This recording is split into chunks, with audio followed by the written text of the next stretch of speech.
In today's sneaker haul, I have an Air Jordan 1 I really regret buying. To help ease the pain, I would love if you could comment down below a sneaker you regret buying this past year. I need to know I'm not alone in sneaker purchases that you regret. It's so weird how Canadian Nike customers, we get all of our stuff or most of our stuff from the Netherlands. Like, what is with that? I love that they started doing these red and black boxes ever since like they did the Face Tasm mids, the Fearless pack back in 2019. Let's open this up and show you guys what's inside. And ooh, so these are an underrated sleeper pickup.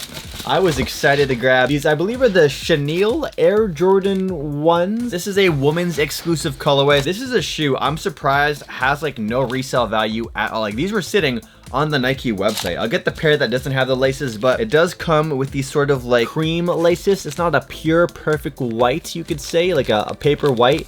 Like the leather here on the toe box, you guys can see there's a difference. They included a little, oh, that's cool. Oh, it has that chenille material, I believe, that like kind of furry carpet material. Here is a look at these Air Jordan 1s. These are so nice, and honestly, if you love the Chicago Air Jordan 1 but you're not a fan of those resale prices, but you still want to rock, you know, that vintage OG 1985 colorway, this is honestly a fantastic option. And if you are looking for the lost and found Air Jordan 1 Chicagos that are releasing later this year, we all know those are going to be crazy expensive as well. It's always nice to have some budget alternatives for those very expensive sneakers out there, which if you know you're not copping for retail, you're probably not going to cop at all. So the fact that you can buy these well after the release for retail is really nice, and it is quite a unique Jordan 1. Like that chenille material, that furry material right here it's different. It's different. I think that's the reason why some people won't like it. I like the fact that there's like some very different things about the shoe. Like the tongue is never ever like this. Like usually it's this white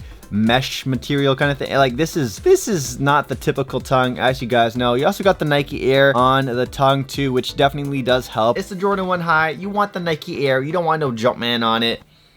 The smell is slightly different because it's less leather, you could say, because the inside here is I don't know, it just doesn't smell exactly like the typical Air Jordan 1 highs I'm used to. Links down below to cop it on the Nike website if you are still trying to cop for retail. So these are a pair of Jordan 1s I forgot I bought, and these are actually sitting on Nike's website right now too. So I have that one box, and then a second box here is white and gold. This is another woman's colorway for Air Jordan 1, just like the other SE, the special edition Jordan 1s where they have a white and gold box when it's a woman's release. This is a shoe I'm absolutely going to return. I'm not a huge fan of this shoe. Let's pop this lid open.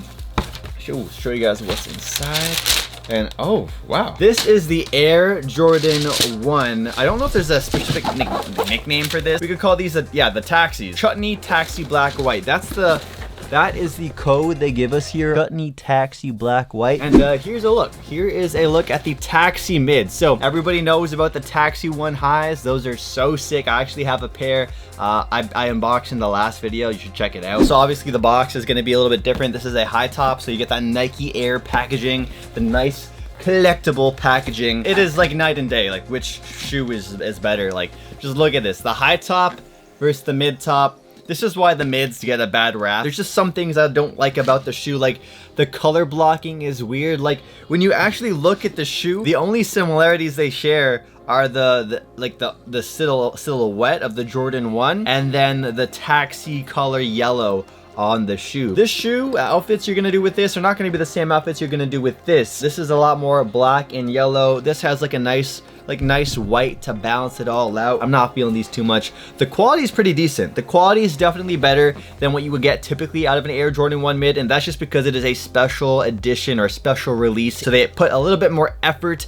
into the quality and the craftsmanship of the overall shoe. Definitely a step above compared to the Jordan 1 mids you're gonna typically find inside of like a mall or a Nike store or a Nike outlet. They're an okay pair of mids, and it's not worth too much of your time, too much of your money. So let's get to the next pair. This is a pair that I honestly, I'm gonna have to exchange the size because I don't know why. The Nike website only had 10.5 and above. Like, they didn't have the exact size 10 I needed, so they shipped a size 10.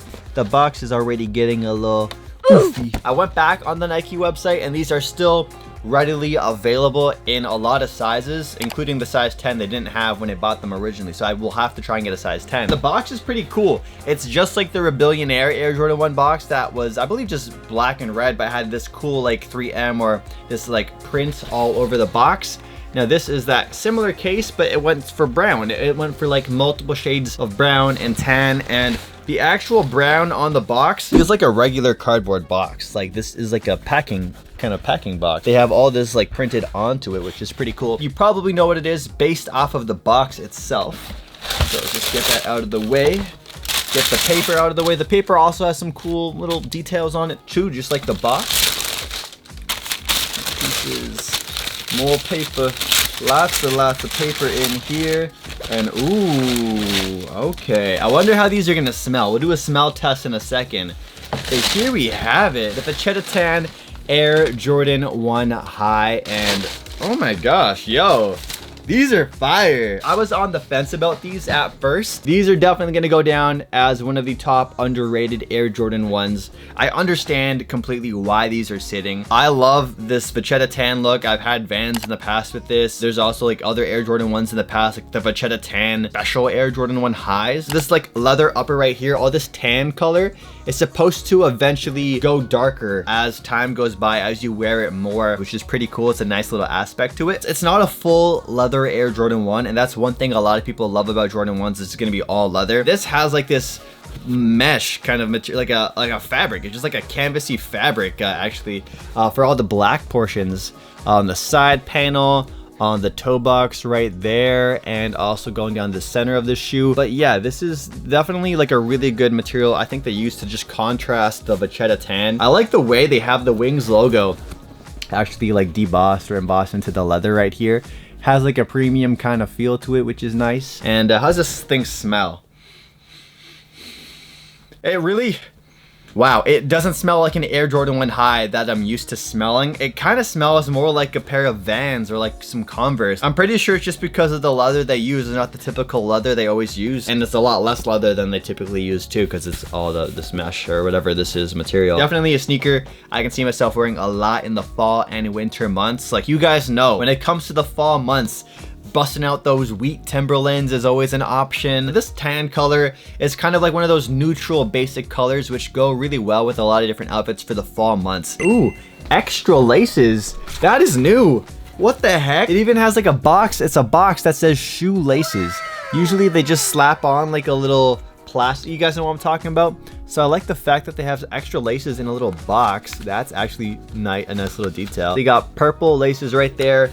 Interesting, they went with purple laces. On to the very last pair of the day, and I'll give you guys a bit of a story time for this shoe. Maybe you've had this exact same situation happen to you in the past, and basically the reason I regret buying these shoes is because I never meant to pay the price that I did for these. I bought these shoes on StockX. I put up an ask that was an appropriate ask to pay for a shoe 2 to 3 weeks early. However, I forgot about that ask I left up on StockX, and basically 2 days before the release date for this shoe, I bought the shoe by accident for the high price that I was willing to pay for them early, not 2 days before the release date. And the worst part is, when you buy the shoe 2 days before the release date, you know you're not gonna get it on the release date. I got these like a week and a half after the release date, or a full week after. So that was a big L. So I overpaid by like $200 plus, $220, $230 plus over retail for this shoe.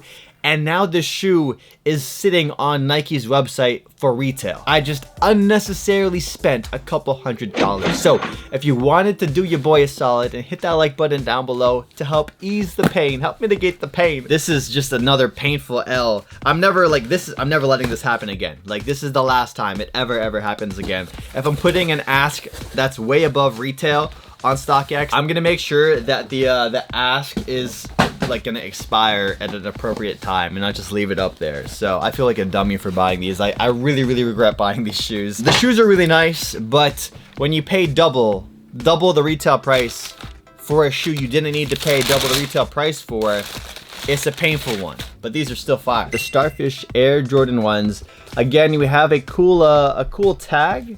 We got this cool tag here that comes with the pair. I love that they do this for like a lot of the women's and special releases. You also have this, which is interesting. Leather basketball thing. It's actually really high quality leather. It's really nice. Even the detail of the ball chain, instead of giving a silver ball chain, which is what you're gonna usually get, a golden one. Leather quality on these is really, really nice. You got that sail midsole. You got the orange, white upper all over the place. The tongue is even like a off orange tint, and then you have the Nike Air branding right there too. The inside, like, here is weird. It's like a furry kind of material, so that might be a reason you don't like the shoe. I can totally understand you not wanting to buy the shoe at all, just because the lining here on the collar is quite different. I could see these having some decent, okay resale value like years from now, but anytime soon, these are sitting for retail. Don't overpay for these like I did. So yeah, I would love to hear from you guys in the comments section down below. Has there been a situation